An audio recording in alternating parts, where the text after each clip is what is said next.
139편 1절에서 3절 말씀 보겠습니다. 오늘 마지막 절까지 24절까지 봐야 되는데 1절부터 3절까지만 보겠습니다. 시편 139편 1절에서 3절입니다. 여호와여, 주께서 나를 살펴보셨으므로 나를 아시나이다. 주께서 내가 안고 일어섬을 아시고 멀리서도 나의 생각을 밝히 아시오며 나의 모든 길과 내가 눕는 것을 살펴보셨으므로 나의 모든 행위를 익히 아시오니. 아멘. 말씀 제목은 나를 아시는 하나님입니다. 나를 아시는 하나님입니다. 오늘 우리 이 말씀은 다윗의 시입니다.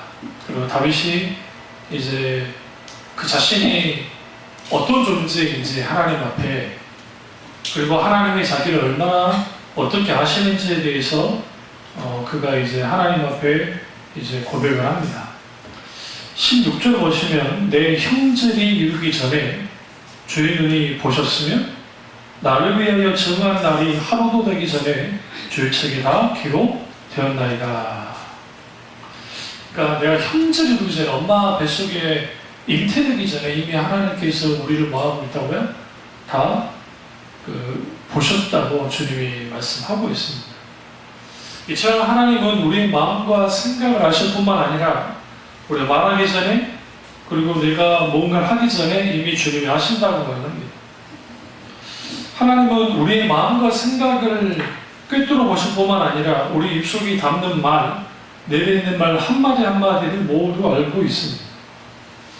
그래서 우리가 이 하나님이 나를 얼마나 아시느냐, 하나님은 나의 모든 것을 아신다는 거예요. 그럴 때 우리는 그 하나님 앞에 우리가 어떤 숨김도 숨길 수 있는 것이 하나도 없고, 내가 하나님 앞에 완전 발가벗겨진 자처럼 있을 수밖에 없는 것을 보게 되었습니다.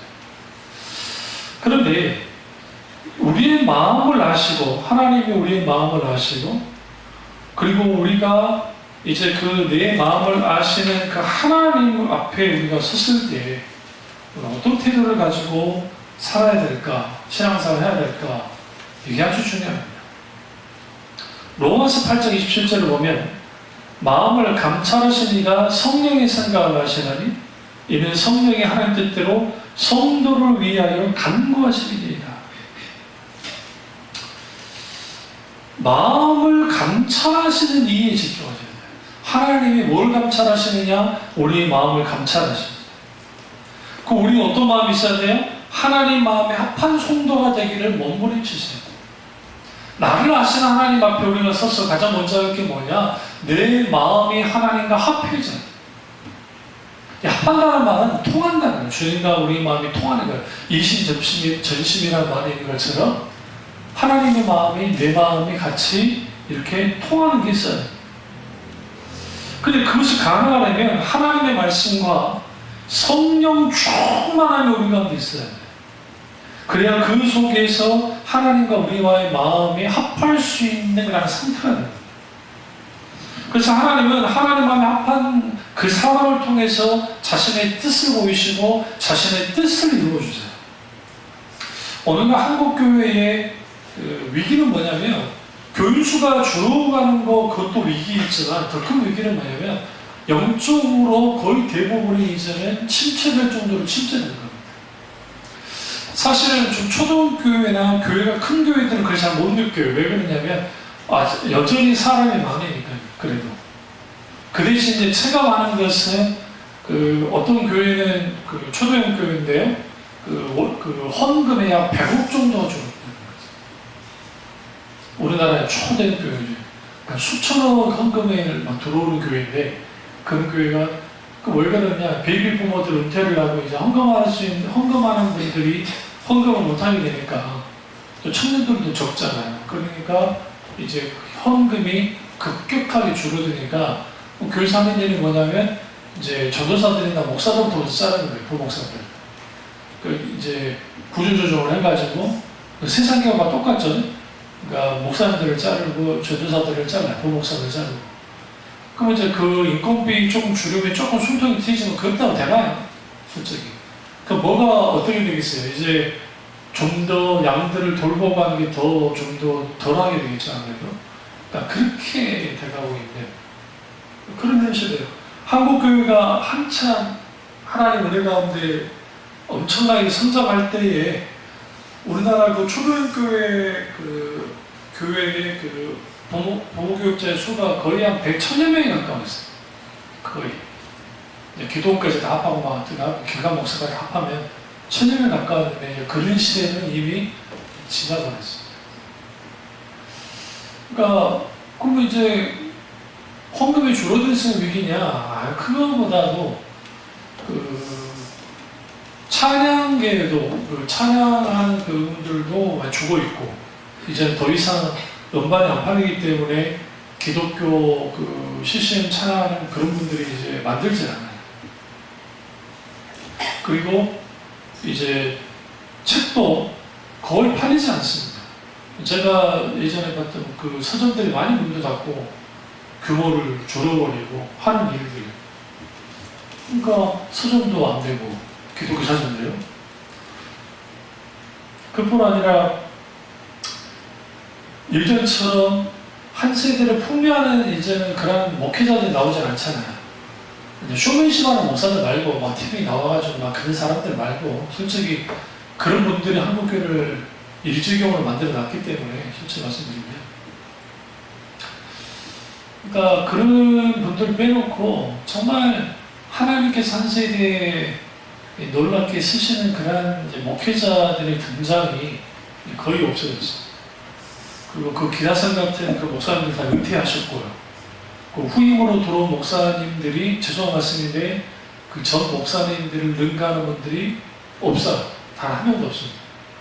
뭐 능가는 고사하고 그 부분을 유지 정도 하는 것도 쉽지 않는 그런 일들이 있는 거죠. 이게 한국교회의 이제 가장 큰 위기인데 이런 전체적인 교회의 영적인 침체 그리고 그것이 개교회별로 이제 침체가 있죠. 교회마다 다 어려워요. 안 오는 교회들이 없어요. 뭐 규모가 막 300명, 400명 해도 새신자가 한 명 등록하는 것도 거의 없을 정도의 시대가 됐고 또 과거에 가까운 여기 교회 그 교회는 주보를 보면 뭐 매일 주마다 막 몇십 명씩 계속 등록하는 교회였는데 이제 그런 일이 거의 없어져요. 거기. 왠지 아세요? 작은 교회들이 죽을 때 다 죽어버렸어요. 대부분이 그쪽으로 가는 사람들이 작은 교회에 있었던 사람들이 갔기 때문에 이제 갈 사람들 다 간 거예요. 그러니까 이제 더 이상 그런 교회도 거의 한 2, 3천 명 되는 교회도 이제는 다 안 되는 시대가 되고 있는 거죠. 근데 이런 시대일수록 우리는 두 가지를 이제 분명하게 알고 가야 됩니다. 하나는 뭐냐면 하나님을 알아야 되고 다른 하나는 나를 아시는 하나님을 통해서 나를 알아야 돼요. 그러니까 깊이 우리의 신앙을 나를 깊이 묵상할 수 있는 시기이기도 해요. 사실. 왜냐하면 과거에 70년도, 60년도, 70년도, 80년도, 90년도 초까지 교회가 물리적으로 정말 잘 성장하고 할 때에는 돌아볼 시간이 없었어요. 그냥 성장하고 뭐하고 이런 사역 저런 사역 하면 다 되는 걸로 됐거든요. 근데 정작 우리가 하나님을 아는 것, 그분을 경험하여 아는 것, 그분이 어떤 분인 걸 아는 것, 그게 매우 중요해요. 오늘 다윗이 하나님이 이전으로 읽었던 것처럼 내가 안고 일어섬을 하시고 머릿속에 나의 생각을 밝히 아시느니라. 나의 모든 길과 내가 눕는 것을 살펴보셨으므로 나의 모든 행위를 뭐다? 익히 아신다. 이제 이 하나님을 여기 시편 139편 전체에서 여기서 나타난 하나님 뭐냐? 여호와 샴마의 하나님. 그러니까 감찰하신 하나님. 물론 우리와 함께 하신 하나님인데 우리와 함께 하시면서 그리고 그분 하나님이 우리와 함께 하신 하나님이 우리를 뭐한다? 감찰하신다. 사소한 행동 하나하나까지 주님이 보신다는 거죠. 우리의 행동만 보는 게 아니라 우리의 행동의 동기와 의도까지 주님이 알고 계시고 보고 계신다는 거예요. 이게 아주 중요합니다. 하나님이 그냥 있는 분이 아니에요. 우리를 세밀하게 계속 살펴보시죠. 왜 살펴보실까요? 우리를 보호하고 지키시기 위해서, 우리를 인도하기 위해서. 맞습니다. 그분이 나의 아버지이기 때문에, 그분이 나의 주인이시기 때문에. 그러니까 그분이 우리를 지켜보시는 거예요. 그럼 왜 주님 우리를 지켜보시느냐? 이걸 다윗이 너무 잘 알고 있어요. 23절 보시면 하나님의 나를 살피사 내 마음을 아시며 나를 시험하사 내 뜻을 아옵소서. 그러니까 하나님이 우리를 왜 살펴보시느냐? 첫째, 내 마음을 아시기 위해서. 두 번째, 내 뜻을 아시기 위해서. 물론 이것은 다윗의 고백으로 나타났는데 우리는 어떤 태도로 가져야 되냐? 나를 감찰하신 하나님 앞에 다윗처럼 주님 내 마음을 아시고 주님 나를 시험하셔서 내 뜻을 알기를 원합니다 라고 하는 그런 신앙의 태도로 가져야 돼요. 이게 아주 중요합니다. 그러니까 막 이렇게 승승장구하고 장구하면 자기를 돌아볼 시간이 별로 없어요. 사실 겁신하는 것은 뭐냐면 한국교회가 이대로 계속 가면 이제는 영국교회가 제가 이제 그 부분을 한번 기독교 다큐멘터리로 봤었는데 영국교회가 이제 어떤 교회는 미술관으로 팔리기도 하고 어떤 교회는 주로 술집으로 많이 팔리고 그 다음에 다른 종교, 무슬림들에게 팔리기도 하고 교회가요. 그리고 예쁜 또 샤워로, 상점으로 팔리기도 하고 뭐 정말 외관은 다 놔둬요. 왜? 오래된 거기 때문에. 그리고 거기에 하는 그 모습들. 그리고 심지어는 영국의 유명한 분인데 까먹었네. 존 버년이 있던 그 교회가 팔렸어요. 존 버년 아마 영국의 존 버년인가 누군가 청교도 교회도 팔렸다. 일반 세속적인 그런 곳을 바뀌어버렸어요. 그러니까 왜 이렇게 됐느냐? 사실 유럽과 그리고 서구 교회가 몰락하게 된 직접적 계기는 1968년 6.8 혁명 때문이에요. 6월 28일에 있었던 혁명 때문에. 그때 그 혁명이 일어남을 통해서 자각하기 시작했어요, 사람들이. 근데 이게 자각이 좋은 자각이 아니라 인본주의로 자각을 하기 시작했어요. 그러니까 우리가 하나님이 나를 아신다는 게 왜 중요하냐면 하나님이 나를 아시기 때문에 내가 나를 아는 것보다 하나님이 나를 아는 게 더 정확하거든요. 그래서 우리가 그 하나님을 통해서 나를 알아야 돼요. 그래야 자기 정체성을 가지게 되고 자기 정체성을 가져야 크리스천으로서 살아가는 거예요. 그러니까 연예인들, 소위 교회 다니는 분들이 행동하는 거, 말하는 거, 사는 거, 뭐 기부도 많이 하는 분도 있고 막 참 좋은 일을 많이 하시는데 그분들은 이제 대화를 나눠본 적은 없지만 그들의 이제 행동이라든지 말을 딱 들어보면 예수 믿는 사람이냐 안 믿는 사람이나 크게 다를 바가 없어요. 그게 물론 저기 방송이니까 이제 그분들의 본 모습은 내가 이제 본 적은 없으니까 뭐 할 말은 없습니다만은 적어도 그리고 그들의 생활 행동 그리고 또 하나는 그들 속에 있는 자기도 모르게 나타나는 신앙관이 딱 드러나게 돼 있어요. 자기도 모르게. 그런 것들이 안 돼요. 그러니까 오늘날에는 교회 안에서는 집사이고 뭐 직분을 가졌지만 세상 사람과 다를 바 없는 사람들이 너무 많거든요. 그 이유는 뭐냐면 세상이 비춰주는 거울 앞에서 이제 그 거울 앞에서 뭐 하느냐면 자기를 바로 보지 못하고 세상이 보고자 하는 대로 보는 거예요. 이제 아포리아라고 하는 단어가 있는데 라틴어인데 그 뜻은 군주의 거울이라는 뜻이에요. 그런데 이게 르네상스 이후에 이제 군주 지금 현재 바티칸에 또 군주의 방이 있고 또 프랑스라든지 막 그런 데 궁들을 가보면 군주의 거울이 있어요. 그래서 거울을 일부러 이렇게 크게 만들어내고 군주의 여신이 딱 보는 거예요. 뭘 보냐면 내가 뭐 잘났고 막 그게 아니라 자기를 정확하게 보면서 이제 군주적으로 자기를 자신을 계속 성찰해야 된다는 의미로서의 아포리아인데, 근데 그 세상에 비춰주는 대로 각기 자기들의 가면을 쓰고 신앙생활을 하는 거예요. 그러니까 세상 밖으로 딱 나아가면 세상이 보고자 하는 대로 자기도 보고자 하는 대로 보기만 하는 거예요. 정작 하나님 앞에 내가 이렇게 발가벗겨진 적이 없는 거예요. 자기를 지금 못 보는 거예요. 이렇게 주신 하나님을, 그런 하나님을 만나야 되는데 만나지 못하는 거죠. 이종원 교수님이라는 분이 있는데, 옵션을 잠깐 말씀드렸잖아요. 그분의 정치관, 그리고 그분의 갖고 있는 역사관은 제가 그렇게 크게 동의하지는 않는데, 적어도 예수 그리스도를 만나는 그 사건에 대해서는 분명하게 좀 의미가 있어요. 그분은 원래 극좌파였어요. 극좌파. 그러니까 좌파에 속했던 분이고, 그리고 승려였었고, 승려로 출가했다가 서울대 나오셨네요. 그러니까 서울대를 머리 좋으신 분들이 이제 자기를 살피고 성찰하기 위해서 이제 절을 들어가서 있다가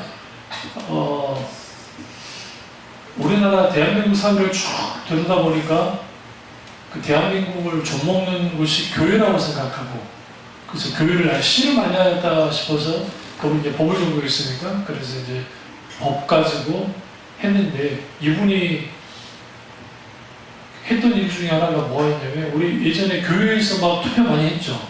이분이 막았더만. 예수님 믿기 전에 이분이 다 법안 올려가지고 불교랑 같이 해가지고 조교종 막 해가지고 적고 편향이다. 왜 막았냐 하니까 그때 당시 안 믿는 사람들이 교회 들어오기가 참 힘들잖아요. 그러잖아요. 근데 한번 문턱 한번 교회 안에 딱 들어와 주면 그래도 이제 좀 더 들어오기 쉽게 될 수 있다. 그러면 불교라는 이제 그런 거하고 이게 형평성이 안 맞다. 안 된다. 상부 분립이고 또 종교와 정치는 분리인데 그게 안 된다. 그분이 만드는 거였어요. 그게 실현을 시켰고. 그런 분이 그래서 기독교를 아예 말살시켜야 된다고 생각했던 분. 그랬던 분이 예수님을 만나버린 거죠. 아주 극적으로 생각합니다. 어느 날인가 이분이 그 말씀 하시더라고요. 성지순례 프로그램을 봤는데, 교회에서 이제 성지순례를 가는 것까지 참 좋은데, 예수님이 십자가 길을 이렇게 올라가잖아요. 루트로 올라갈 때, 그건 너무 쉽게 따라가면서 가더라고요. 근데 그분이 이제 법조인이니까, 그 법을 적용한 분이라, 우리가 다 가해자인데, 그러니까 예수님을 우리가 죽였잖아요. 실제로 지금 로마 군인이 죽였지만 사실은 인류가 죽인 거니까. 그러면 우리는 가해자인데, 피의자인데, 피의자가 어떻게 예수님이 죽었던, 피의자이신 죽었던 길을 그렇게 그린주로 올라가면서 갈 수 있냐면요. 정말 예수님을 인격적인 주님을 만나게 되면 내가 감히 그 자리에 설 수 없다는 유물밖에 안 나오고 있어요.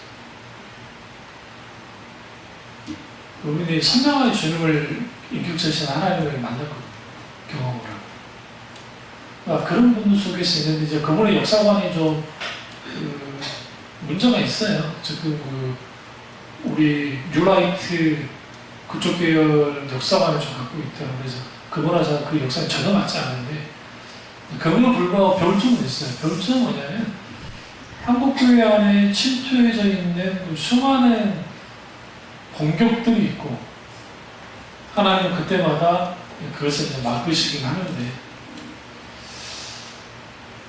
그럼 우리가, 그분이 이제 했던 말 중에 하나는 뭐냐면, 하나님 앞에 이제 중생이 처음할 때, 이게 벌거벗겨진 정도가 아니라, 제 표현대로 하면, 나는 뭔지 못한 못한다. 그런 경우. 그런 하나님이에요. 그러니까, 나를 아시는 하나님이 어떤 하나님이냐? 내가 그분 앞에 섰더니 나는 먼지만도 못한 거야. 하나님이 먼지보다 못한 거야. 티끌만도 못한 존재. 임을 알게 될 때 어떻게 그 크고 강대신 하나님 앞에 우리가 감히 설 수 있냐는 거예요. 우리 예수 그리스도의 십자가의 능력으로 담력을 얻어서 지성소까지 들어가는 히브리서에 말하는 것처럼 그런 담력이 없죠. 그러나 분명한 것은 뭐냐면 진리는 타협이 없다는 거 맞는 말이에요. 그건 말이죠. 그분이 워낙 그 자유주의도 있었고 해서 많은 활동을 했으니까 그 불교에 있을 때 막 교회를 공격하면 어떤 교회 목사님들이 같이 타협해 준대요. 그 자유주의 목사님들이. 근데 아주 쉽대요. 그때에는 그래도 이 사람들 말이 통한다. 그래도 이 사람들 잘 이용을 해서 그 소위 말하는 교회를 무너뜨렸다 생각을 했고, 예전에 강우석 그 서울대 그 친구 생각나시죠? 대강고등학교 그걸 뒤에서 조정한 사람이 이분이에요. 그 교목 있죠? 그 교목 같이 다 뒤에서 했던 분이 이 사람. 그래서 교회에서 그 채플을 강의 못하게 하고 막 하는 일들을 이분이 다 한 거예요. 후에 이제 예수를 만나고 나니까 그들 가짜인 거란 거예요.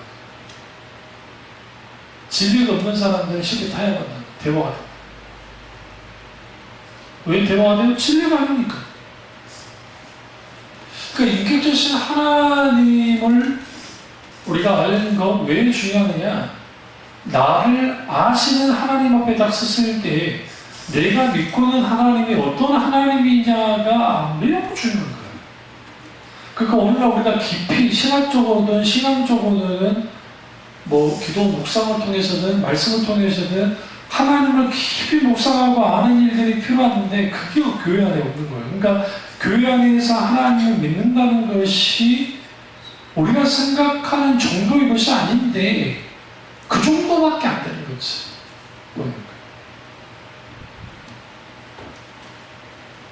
적어도 중생이 처음 하면 이 세상이 완전히 달라져요. 실제로 저도 그렇게 말했습니다.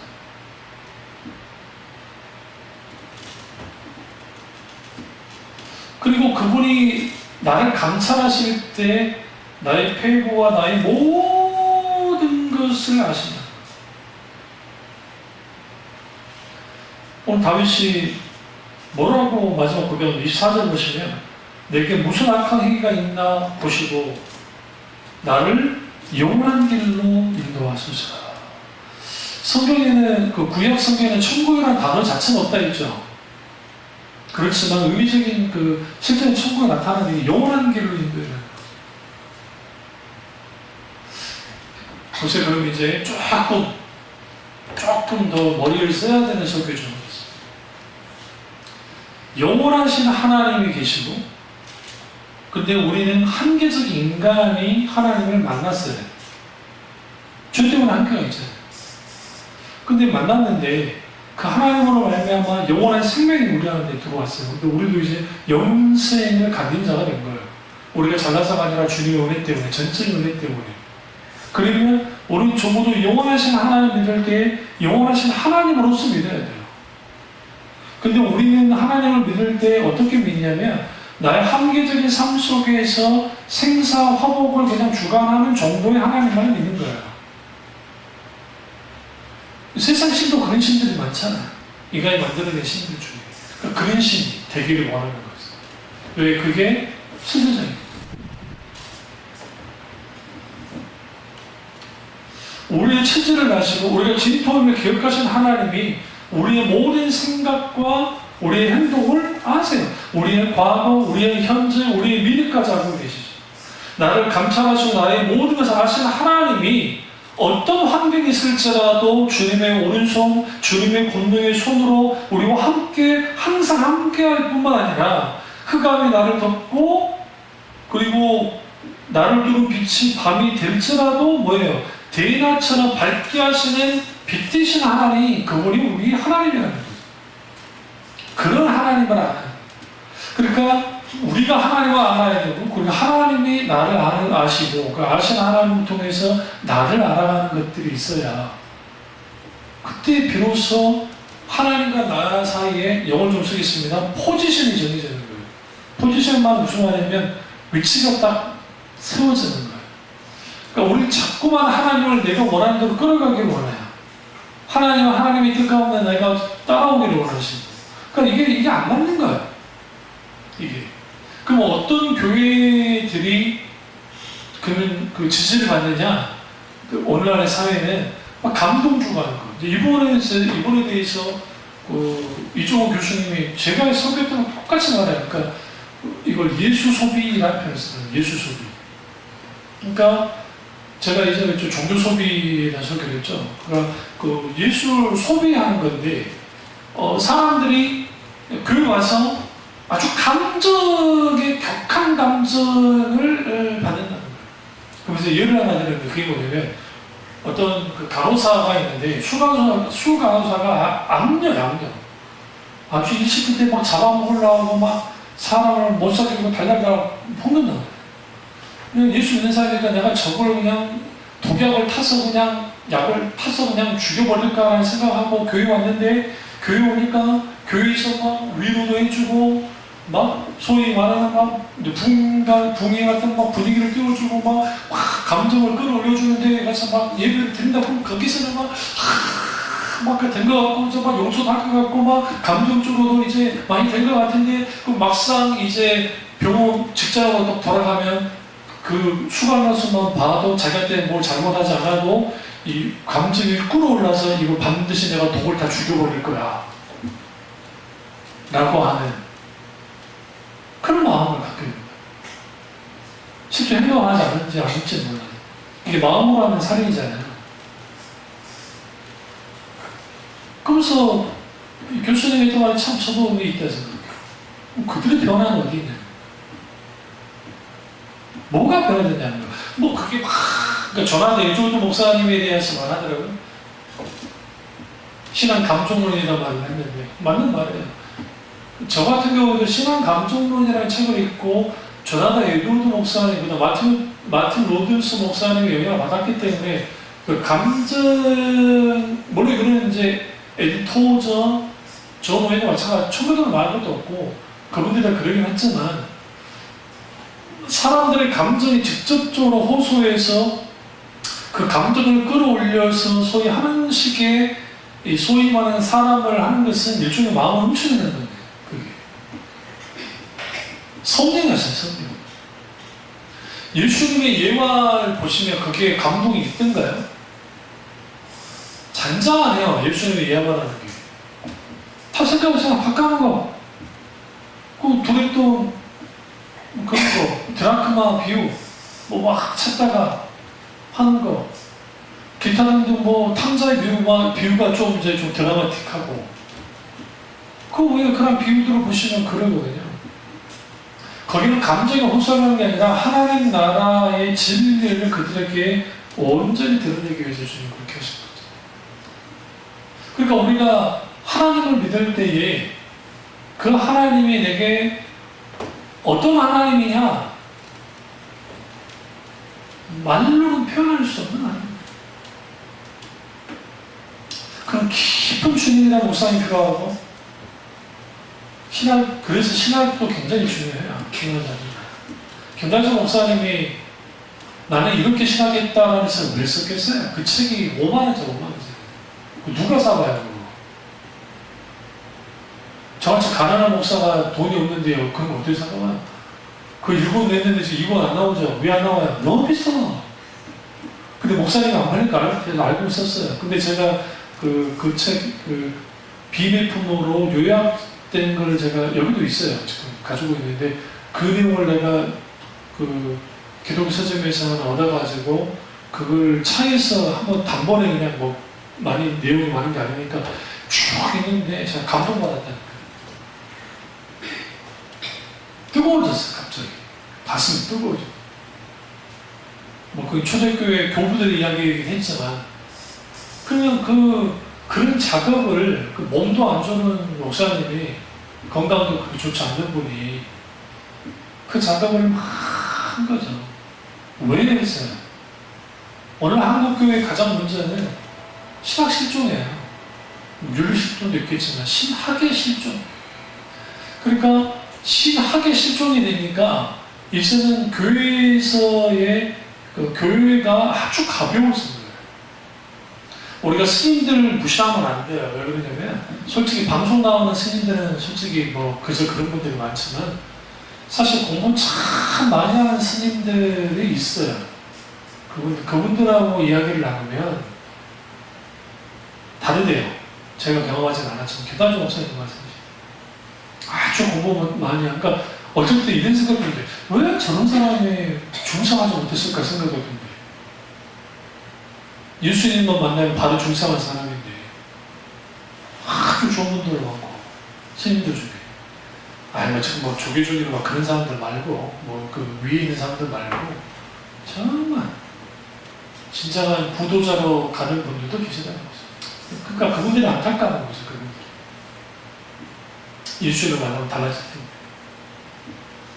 그러니까 우리가 그런 식의 그러니까 소위 그 하나님과의 나 사이의 관계 속에서 나를 아시는 하나님을 내가 만났을 때 내가 그대로 투영돼요. 그러니까 칼빈 선생님이 뭐라고 했냐면 나를 알기 위해서는 하나님을 알아야 되고 왜 하나님을 알아야 되느냐? 하나님이 나를 나보다 더 알기 때문이라는 거예요. 그래서 하나님을 깊이 경험하고 아는 사람들이 자기를 아는 거예요. 그 대표적인 게 모세입니다. 모세가 호레산 떨기나면 하나님을 만났고 이제 그 하나님 누구냐를 알았어요? I am that I am, I will be that I will be. 나는 스스로인 자다. 나는 나다. 나는 내가 하나님인 것을 내가 행동으로 보여줄게. 그분이 네가 하나님을 알 거야. 라는 그 의미의 이 출애굽기 3장 16절, 17절, 18절에 있는 그 말씀처럼 여호와 하나님의 이름을 드러냈고 그 하나님을 알게 됐어요. 그러고 난 다음에 이후에 보시면 모세가 깊이 자기를 알기 시작합니다. 그럼 40년 전에 그 모세와 80년, 그러니까 40년 지난 다음에 80세가 넘은 모세가 뭐가 달라진 거예요? 40세일 때는 하나님을 알지 못했어요, 일단. 그리고 자기도 알지 못했어요. 근데 의협심을 있고, 자기가 왼쪽을 돌아볼 생각을 했고, 뭔가 도움이 되고자 했고, 뭔가 해보려고 했단 말이에요, 인간적인 방법으로. 그럼 실패를 했죠. 하나님의 40년 동안 그를 어떻게 다루심을 통해서 다루시고, 그리고 호르사 뚫기나무에서 자기를 드러내심을 통해서 하나님을 만났어요. 근데 그 하나님을 만남을 통해서 모세의 모든 것이 뭐였어요? 까발려진 거예요, 하나님한테. 신발을 벗을 수밖에 없어요. 그것을 통해서 그가 뭐 하게 되느냐? 비로소 자기 자신이 어떤 존재인지 알아요. 근데 뭐 어떻게 하느냐? 하나님을 떠나서는 존재할 수 없다는 걸 아는 거죠. 우리 하나님이 나를 이 정도로 알기 때문에 우리는 하나님을 떠날 수가 없어요. 떠나서도 안 돼요. 오늘 사람들에게 물어보십시오. 돈이냐 하나님이냐 할 때에 하나님보다는 돈이에요. 얼마나 대단한 믿음들을 갖고 있냐면 하나님을 떠나서도 하나님은 그거 다 봐주실 거라 생각해요. 아니 물론 주님은 탕자를 끝까지 뭐 하시는 분이에요? 끝까지 돌아오기를 기다리신 분이에요. 근데 이 탕자가 돌아왔으니까 다행인 거예요. 문제는 뭐냐면 하나님이냐 돈이냐. 근데 이재용 교수님이 저보다 더 과격하게 표현하더라고요. 우리가 아무리 하나님이 첫 번째고 두 번째가 돈이고 세 번째가 가족이고 네 번째가 이런 뭐 명예이고 뭐고 이게 다 가짜라는 거예요. 우리에게서는 오직 예수, 오직 예수, 오직 예수만이 우리의 유일한 뭐야? 넘버원이요. 그 말은 제가 늘 성했던 거잖아요. 주님만이 최우선되어야 된다는 표현 속에서. 그러니까 최우선 속에는 뭐가 있냐면 넘버 2, 넘버 3, 넘버 4가 이게 대체 불가능한 분이어야 된다는 거예요. 근데 물질이 하나님을 대체하게 되잖아요. 사람이 하나님을 대체하잖아요. 환경이 하나님을 대체하잖아요. 그러니까 환경이 너무 어렵다고 해서 신앙이 무너지기도 하고 환경이 너무 좋아서 신앙이 무너지는 사람도 있어요. 내가 주차서 수박고 돈을 많이 버니까 여행도 떠나고 놀러도 다니고 뭐도 다니니까 신앙생활하는 것보다 그게 더 좋거든요. 또 반대로는 내가 먹고 살기 힘들고 돈 벌기도 힘들고 너무 찌들리고 하니까 교회 나와서 그 헌금하는 것조차도 아깝고 그러니까 그런다고요. 왜 우리가 하나님 우리를 감찰하신다고요? 다윗 고백처럼 주는 내 마음 아시고 주님 나를 시험하셔서 나의 뭐를 내 뜻을 내 의지를 알아라는 거죠. 얼마나 멋있는 고백이에요.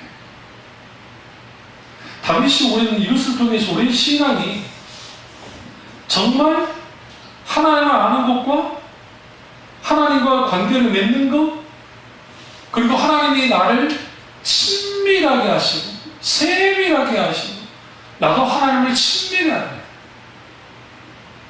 그리고 그분에 관하여서 아는 것과 그분에 관해서 그분 자체가 아는 게 다르다 했잖아요. 하나님 그분.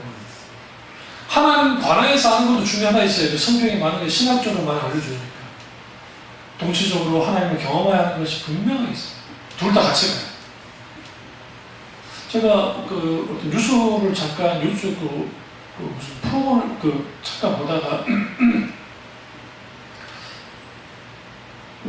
여자 교주가 노부부를 자살케 한 사건, 그 노부부의 딸이 같이 짝짝꿍 돼가지고 죽는데 몰아내고 아들은 뭐 기생을 가출했었고, 그 노부부가 누구냐? 아이고 뉴스에 안 나와. 아니 뉴스가 아니라 무슨 종편 프로그램인데, 근데 거기에 노부부가 목사예요. 목사부가 목사. 미국에서 목회하고 한국으로 들어왔는데 어느 날 이 여자를 만난 이 여자가 자기는 무명의 선지자라고 그러더라고요. 근데 그 목사 보고 당신에게 그 사탄이시였다고. 그날 밤에 꿈을 꿨는데 붉은 영을 꿈을 꿨다네? 붉은 영의 성경은 뭐의 상징이에요? 사탄의 상징하죠. 그걸 용 하나고 생각한 거예요. 그리고 제주끼리 해가지고 어디 경기도 어디에 있다가 했는데 신도가 꽤 모였대. 은사주의 해가지고. 그리고 뭐 이제 가짜야 가짜. 딱 봐도 싸이에요 여자는. 자기를 신성화시키고 하면서. 그리고 교인들 돈도 어떻게 이렇게 하기도 하고 뭐 거짓 예언도 하고 그 이루어지지 않는데 막 다 따라갔는데 이 목사 노부부는 이제 떠나지 못하고 이제 가평 쪽에 있었는데 그 목사 부부 돈을 쓴 거예요. 계속 힘들어지죠. 그러니까 그 아들은 나가버리고 딸은 계속 그 조종당하고. 그래서 이 노부부가 이제 더 이상 뭐 힘들고 어렵고 하니까 하나님께 가고 싶다고. 그럼 직접 가서 하나님을 뵈라고 그랬다는 거예요. 그 노부부가 둘이 자살해 죽었어요. 그럼 나 묻고 싶은 게 그 노부부가 중생한 사람이에요? 아니에요. 그럴 수가 없어. 제가 그 전도사 때 그 JMS 그걸 직접 가서 한번 이제 논증을 했을 때 그때 나한테 했던 소리가 있어요. 그게 거짓말일 수도 있겠지만 거기에 이제 그 지위에 있는 사람이 여기에는 신학생들도 많이 오고 여기에 있는 목사들도 많다라는 거죠. 교회 직분자도 많다고. 니네 왜 별내에 그러는 거? 근데 그랬죠. 진리가 아닌데 나야 물론 그 연구하러 들어간 거니까 한번 보려고 간 거니까 그러긴 하지만 그런 거예요.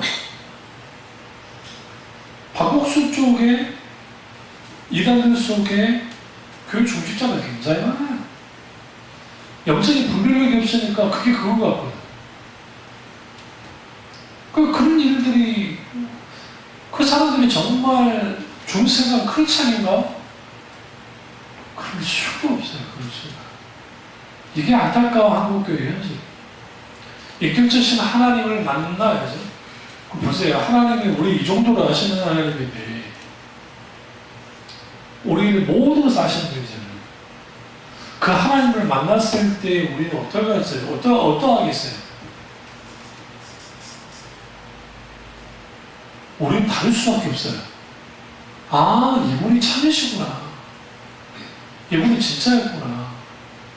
그 이슬람 교수가 어릴 때부터 그 이슬람 모슬림에 있었던 그 분인데 8살인가 뭐 어린 시절에 코란인데 코란을 달달달 배웠대요.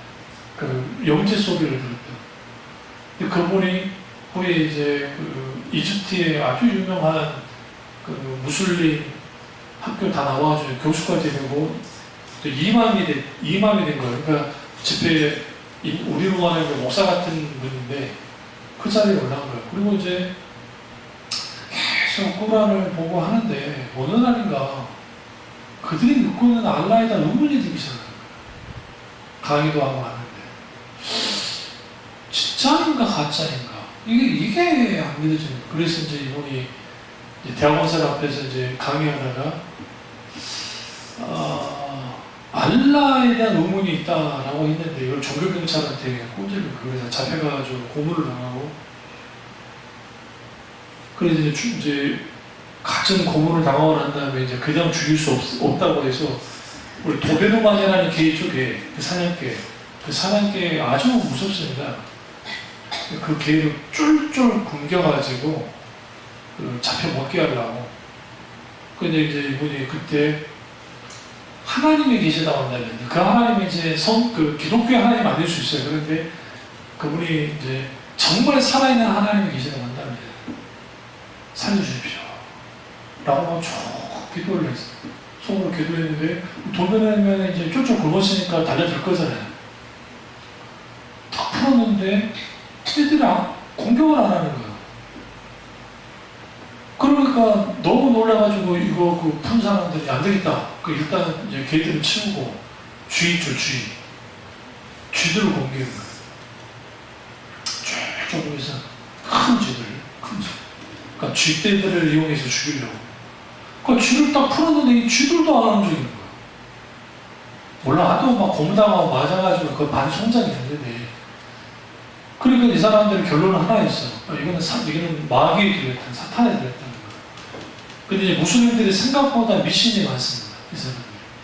그러니까 그냥 죽이면은 좀 자기들도 마음이 안 좋을까봐 그래서 길에다 갖다 버린 거예요. 길에다 갖다 버렸는데 어떻게 겨우 가가지고 그 약국을 어떻게 들어갔는데 하필이면 약국 들어간 곳이 선교사님이 있던 곳이었어요. 네, 대놓고 선교사님을 하지 않습니다. 그리고 이제 다음 좀 산전 치료해주고 그리고 이 사람의 고민을 이야기하니까 성경을 선뜻 내줍니다. 성경을 받아가지고 머리 이제 자기 이제 집으로 갔는데 가서 성경이 있다 예수님 만났어요. 예수를 만나고 난 다음에 이분이 이대로 있다가 안 되겠다 싶어서 미국으로 망명을 해가지고 테러리스트, 그러니까 이슬람 테러리즘 그런 책을 썼다더라고요. 아주 유명한 책. 그러니까 이슬람이 근본적으로 테러 그런 어떤 요소를 분명히 갖고 있고 그를 가장을 뿐이다라는 걸 막 쓰는데 그러니까 그분이 인격적인 예수 그리스도를 만나니까 바뀌어버렸어요. 그 전에 하나님 아시는 거죠. 우리 약한 부분들. 그래서 우리가 나를 아시는 하나님 앞에 섰을 때 내가 교만해질 이유가 전혀 없어요. 그러면 나를 아시는 하나님과의 관계는 어떻게 되느냐. 첫째로 내 자신을 개방해야 돼. 상호간에 의지하고 신뢰하려면 자기 개방이 필요해요. 하나님 앞에 나를 개방하는 겁니다. 그래서 그 13절을 보시면 주께서 내 내장을 지으시면 나의 모태에서 나를 만드셨나이다. 내가 주께 감사함은 나를 지으심이 심히 기묘함이니라.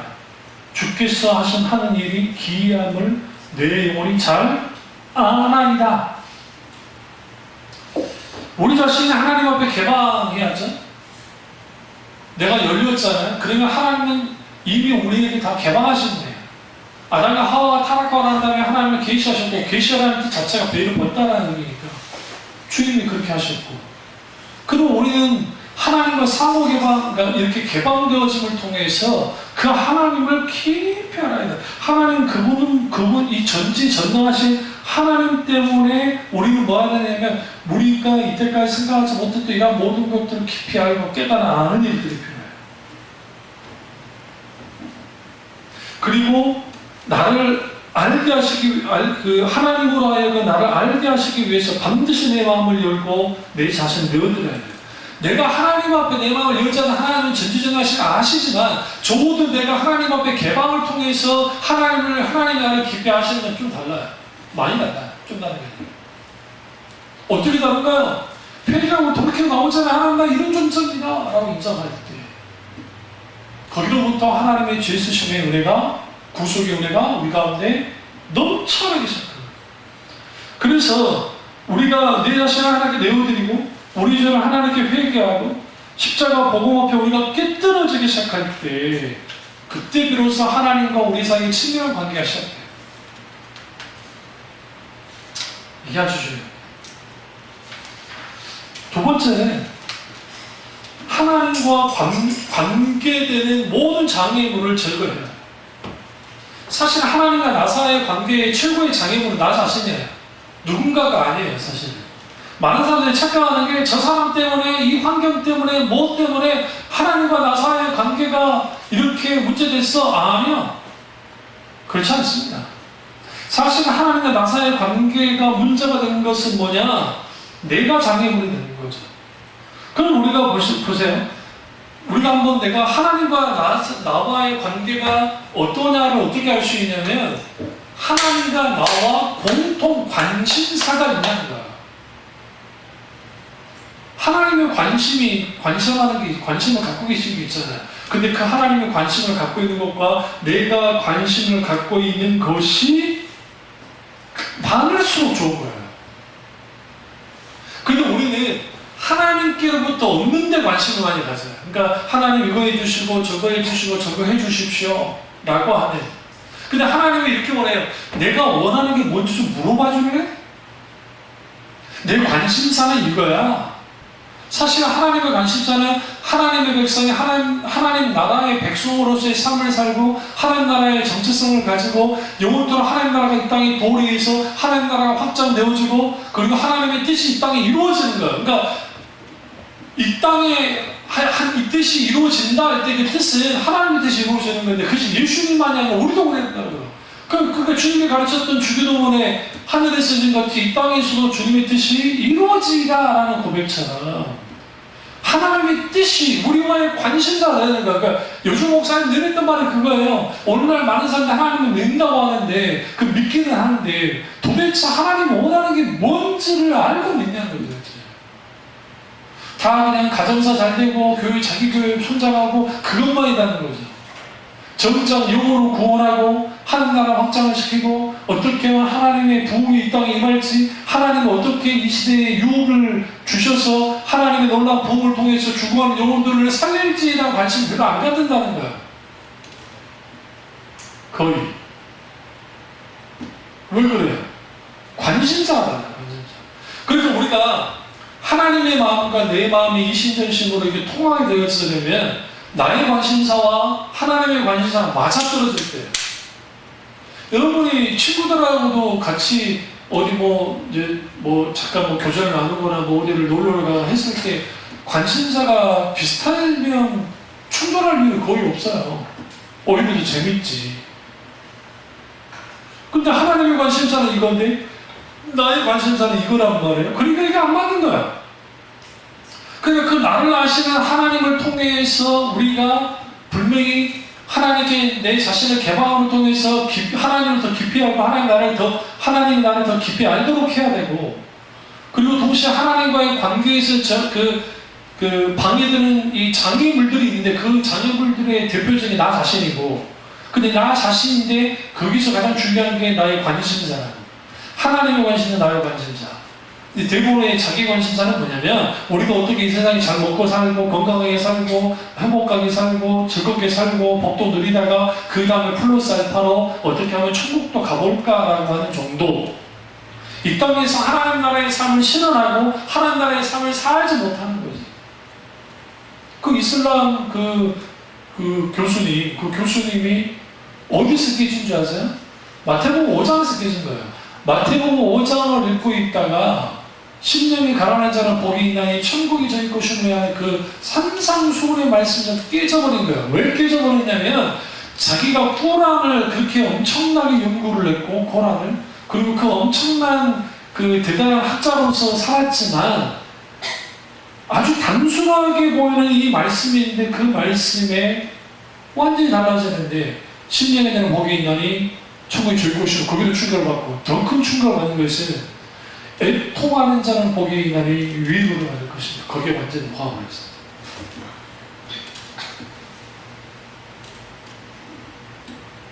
거기서 이슬람이라고 하는 허울들을 다 찢어버려. 그 인격지시 하나님 만났지. 이게 하나님과 나 사이 저촉점이에요. 공통 관심사, 하나님의 시선과 내 시선이 모아주는 곳, 그곳에서 하나님의 역사가 나타나요. 아브라함을 향해서 하나님이 내 뜻이 있어, 내가 뜻이 있어, 아브라함아. 나는 이제 한 민족을 세울 거야. 그러니까 네가 좀 해줄래? 하나님의 시선은 가나안 땅을 향했죠. 아브라함 입장에 아직 발발을 하지 못했지만 그 약속 믿고 따라왔고 가나안 땅으로 갔어요. 그리고 그 힘없고 어린 그 민족이 결국은 하나님이 원하는 하나님의 백성이 됐던 거예요. 그 공통 관심사와 그 접촉점이 하나님의 놀라운 일들을 이루었던 것처럼 나를 아시는 하나님이 기꺼이 나를 알기 원하시고 우리도 기꺼이 하나님을 알기를 원해. 그러나 인간에게는 한계가 있어서 우리가 이제 모든 죄가 끝장이 나는 천국에 가도 죄 없는 천국으로 가도 우리가 하나님을 알 수는 없어요. 완전히. 왜? 그분은 살아서 역사하신 하나님이고 무궁하신 하나님이기 때문에 전지전능하신 하나님이기 때문에 그분을 알 수는. 그러나 하나님이 우리에게 허락한 만큼 하나님을 알죠. 근데 그것도 감당하지 못하죠. 그것도 우리가 하나님 앞에 산사를 보낼 수밖에 없는, 하나님 앞에 환호할 수밖에 없는, 하나님 앞에 그분에게 완전히 굴복할 수밖에 없는 그런 하나님을 알게 되죠. 그래서 나를 아시는 하나님 앞에 섰을 때 모든 인간의 공통적 반응이 뭐냐면 굴복하는 거야. 엎드리는 거야. 내가 아무것도 아닌 거야. 그게 은혜. 그렇기 때문에 우리는 하나님과의 관계 속에서 하나님을 신뢰하고 하나님과 교제를 나누고 그리고 하나님의 그분의 공의와 사랑, 하나님의 정직, 더 거기에 또 하나 중요한 게 뭐냐면 하나님과 함께, 세 번째입니다. 하나님과 함께 시간을 보내는 것이 필요해요. 나를 아시는 하나님을 통해서 우리가 온전히 우리 시간이 세워져요. 하나님과 함께 시간 보내는 것이 필요하다. 근데 오늘 세월이 지날수록, 시간이 지날수록 말씀의 형상 중에 디모데를 향해서 바울이 했던 것처럼 말씀에 나타나는 것 중에 모기를 펴는 일들이 일어나고, 그러니까 하나님 앞에 예배 드리는 것보다도 이제는 하나님을 싫어하게 돼요. 쾌락 사랑하기를 하나님을 사랑을 더 사랑하게 되어서 일이 벌어져요. 그러니까 이거 보세요. 우리가 그 프리미어 리그라고 하는 영국의 축구, 그 프로 축구 팀이 있는데 거기에 티켓 한 값이, 한 장 값이 10만 원이 넘어요. 우리 뭐 영국이고 하니까 막 잘 살아 나는, 거기서도 10만 원이면 큰 돈이에요. 근데 그 운동장 보세요. 운동장은 언제나 개임하면, 제가 손흥민 때문에 전화 한 번씩 하이라이트나 보는데 보면 늘 꽉 차 있어요. 그들에게 있어서 뭐예요, 그게? 종교. 스포츠라고 하는 쾌락. 스포츠 보고 경기 보는 게 잘못됐다는 게 아니에요. 신앙까지 흔들 정도면 깨야 돼. 그러니까 우리가 어떤 것이든 하나님과의 관계, 내 신앙에 유익이 되지 않는 모든 것들은 과감하게 깨뜨리고 절제하고 조절할 수 있어요. 그게 가치 중립으로 죄가 아니라 했잖아요. 그러니까 그게 좋은 거라 했잖아요. 예를 들어 이런 거 있죠. 내가 막 좋은 일 많이 해요. 봉사를 많이 해요. 막 사회봉사 많이 해요. 내가 사회봉사 많이 하는데 예배까지 지장을 준다. 그러면 조절해야 돼. 왜요? 우리가 하나님을 믿는 진정한 이유적인 이유는 뭐예요? 하나님을 예배하기 위해서예요. 하나님을 영원토록 영광을 드리기 위해서예요. 이게 부족한, 이게 문제가 있는 거예요. 그러니까 교회 내에서도 교회 봉사를 할 때에 교회가 크면 막 봉사들이 많잖아요. 사람들이 봉사하는데 지쳐가지고 정작 하나님 앞에 예배를 등한시하는 사람들이 생각보다 많다. 그러니까 안고 없는 찐빵이 된 거예요. 안고는 내다 버려버리고 그냥 겉만 그럴싸한 그냥 그 피만 갖고 있는 거예요. 그래서 우리에게 필요한 게 뭐냐면 하나님과 나 사이에 뭐가 필요하냐면 계속적으로 가까이 할 수 있는 그런 시간이 필요해요.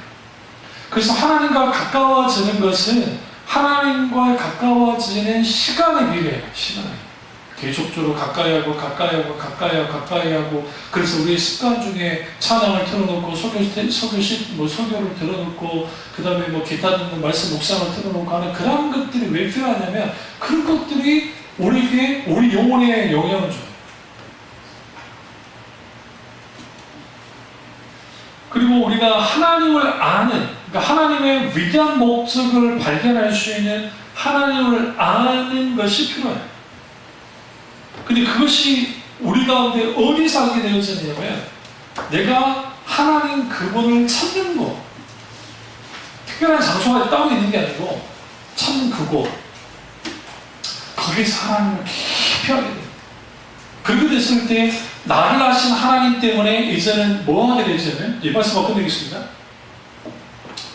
내가 좀 못 배우고 내가 좀 못났고 내가 가진이 좀 적고 내가 좀 가난하고 그 세상 말로 하면 흙수저지만 어떤 목사님 말 같다는 인간은 흙을 써서 흙으로 돌아가니까 어차피 흙수저다 말하셨지만 그런데 나를 하시는 하나님이 나를 정죄하지 않고 나의 외모를 취하지 않으시고 내게 못났다 하지 않기 때문에 하나님이 나를 그렇게 평가하지 않는데 그까지 사람들이 나에 대해서 평가하면 그 뭔 대수냐는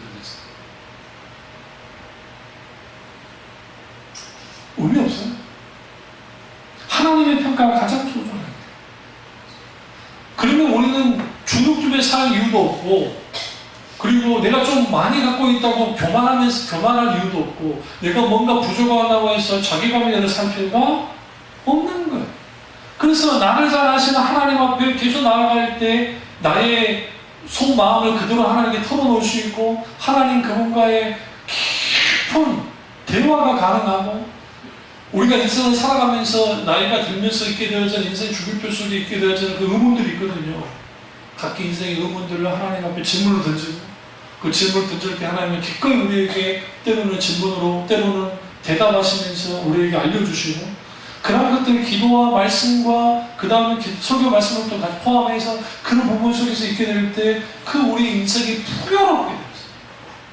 그리고 그게 신앙 인격이 만들어지고 그러한 사람들이 이제는 어떤 믿지 않는 사람을 이야기할 때 그 풍요로움, 그 풍성함 신앙의 풍성함들을 보일 때 그들이 충격받는 사람이 없어요. 아 이게 예수 믿는 사람이구나. 이게 진짜 진수구나. 라는 걸 알게 되죠. 그 은혜가 저와 함께 주변으로 충만합니다. 기도하겠습니다. 기도하실 때 오늘 이 말씀이